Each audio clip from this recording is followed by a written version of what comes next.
ከነዳጅ ዋጋ መጨመርና ከሌሎች ዓለም አቀፍ ሁኔታዎች ጋር ተያይዞ የዘንድሮ የማዳበሪያ ዋጋ ከአምናው በእጥፍ መጨመር ሳቢያ አርሶ አደሩ ሮሮ እያሰማ መሆኑን የኦሮሚያ ግብርና ቢሮ አስታውቋል። ቢሮ አክሎም አርሶ አደሩ ሮሮ ያሰማው የማዳበሪያ ዋጋ በእጥፍ መጨመሩ ብቻ ሳይሆን ምርታማነቱ እንደሚጠበቀው ባለማደጉ ነው ብሏል። ሪፖርተራችን ፍስሐ ደሳለኝ የክልሉ ግብርና ቢሮውን አነጋግሮ ተጨማሪ ዝርዝር መረጃ አሰናድቷል። ከሁሉም ክልሎች በሚታረስ መሬትም ሆነ በግብዓት አጠቃቀም ግንባር ቀደም የሆነው የኦሮሚያ ክልል ባለፈው 2016-17 የምርት ዓመት ለክልሉ 8.8 ሚሊዮን ኩንታል የአፈር ማዳበሪያ የቀረበለት ሲሆን ባለፈው የበልግ ወቅት 1.6 ሚሊዮን ሄክታር መሬት በማልማት ከ32 ሚሊዮን ኩንታል በላይ ምርት መሰብሰቡን ከክልሉ የግብርና ቢሮ ያገኘነው መረጃ ያሳያል። በመኸር የምርት ወቅትም 337 ሚሊዮን ኩንታል ምርት ለመሰብሰብ ታቅዶ በተሰራው የቅድመ ምርት ትንበያ መሰረት 355 ሚሊዮን ኩንታል ምርት ይሰበሰባል ተብሎ ይጠበቃል ተብሏል። እንዲሁም 4 ሚሊዮን ሄክታር መሬት ላይ የመስኖ ስንዴ ለማልማት ታቅዶ አሁን ላይ 3.3 ሚሊዮን ሄክታሩ በዘር የተሸፈነ ሲሆን ምርት መሰብሰብ መጀመሩን የኦሮሚያ ክልል ግብርና ቢሮ አሳውቋል። ቢሮ አክሎም በ2017-18 የምርት ዓመት ለክልሉ በቂ ማዳበሪያ በማቅረብ የተሻለ ምርት ለመሰብሰብ ታቅዶ 19 ሚሊዮን ኩንታል ማዳበሪያ የፌዴራል መንግስትን ጠይቆ እንደነበር ገልጿል። ቢሮው ጨምሮ ምንም እንኳን ክልሉ የጠየቀው የአፈር ማዳበሪያ መጠን ሙሉ ለሙሉ ተቀባይነት ቢያገኝም አምና ከቀረበው የአፈር ማዳበሪያ ጋር ሲነጻጸር የዘንድሮው የ1.5 ሚሊዮን ኩንታል ብልጫ እንዳለው ጠቁሟል። በእኛ ክልል ወደ 19 ሚሊዮን ኩንታል አካባቢ ነው እንግዲህ በክልል ደረጃ እቅዳችንን ወደ ግብርና ሚኒስቴር ያሳወቅነው። ግብርና ሚኒስቴር ደግሞ ከገንዘብና ኢኮኖሚ ወይንም ከማይክሮቲሙ ከወሰነው የአፈር መግዣ ብር 10.5 ሚሊዮን ኩንታል ለኛ ገዝቶ ማቅረብ እንደምችል ነው የተስማማነው። ከዛ ውስጥ እንግዲህ ግዢ ከተፈጸመው ለኛም እየተጓጓዘ ነው። ከ1 ሚሊዮን ኩንታል በላይ ወደ ክልላችን ገብቷል። ሁሉም ዞኖች በሚያስብል ደረጃ እያስገባን ነው።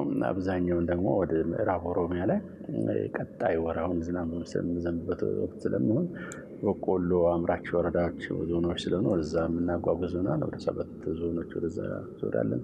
ደቡብ ኦሮሚያ ላይም በተመሳሳይ መልኩ ቦረና ጉጂ አካባቢ በተመሳሳይ ስራ እየሰራን ነው። አጠቃላይ ግን ስናይ ሁሉም ዞኖች ውስጥ ገብቷል።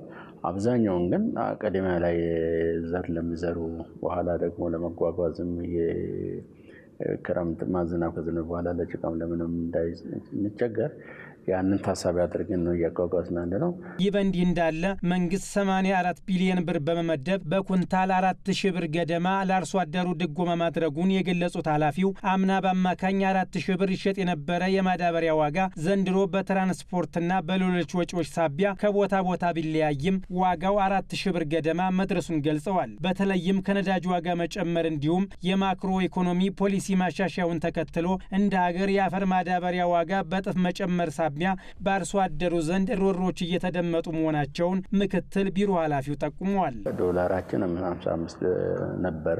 በዚህ ነበር ደግሞ ወደ 125 ያደገበት ነው። እንግዲህ የዓለም አቀፍ የዶላር መጨመሩ የዓለም አቀፍ የዋጋዎች ጭማሪ በእኛው ላይ ራሱ ተጽዕኖ ያሳድራል።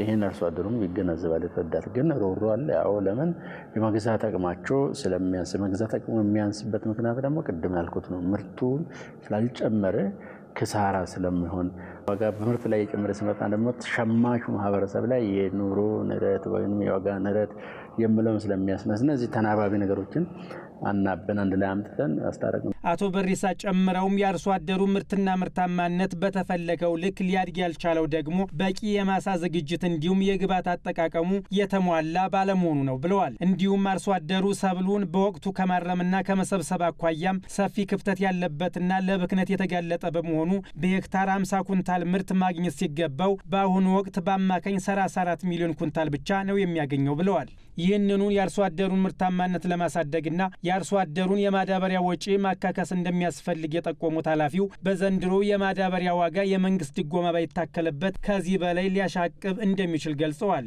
የማዳበሪያ ዋጋ መጨመር እንዳለ ሆኖ የምርት ዋጋም በዛው ልክ ጭማሪ እንዳለው የገለጹት አቶ በሪሳ ለሁለቱም መፍትሄ ለማምጣት ከአርሶ አደሩ ጋር በቅርበት መስራት ካልተቻለ እንደ ሀገር የምግብ ዋስትና ላይ የጎላ ተጽዕኖ ሊያስከትል እንደሚችል ተናግረዋል። እናንተኛ በደንብ መታወቅ አለበት። በእኛ ክልልም በእኛ ሀገርም ሌላ ሀገርም ተመሳሳይ ዋጋ ከፍሎ ነው የሚገዙ።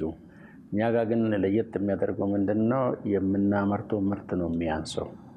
ስለዚህ ምርታማነት መጨመር ብለን ብዙ ጊዜ የምናነሳ ለዛ ነው። ታዲያ የሚገኘው የምርት መጠን ቢጨምር ኑሮ የአርሶ አደሩ የመግዛት አቅሙ በዛ ልክ ነው የሚጨምረው። አሁን ግን በከፍተኛ ዋጋ ግብአቶችን ገዝቶ በከፍተኛ ዋጋ የማሳ ዝግጅት አዘጋጅተው ነው ዘር የሚዘራ።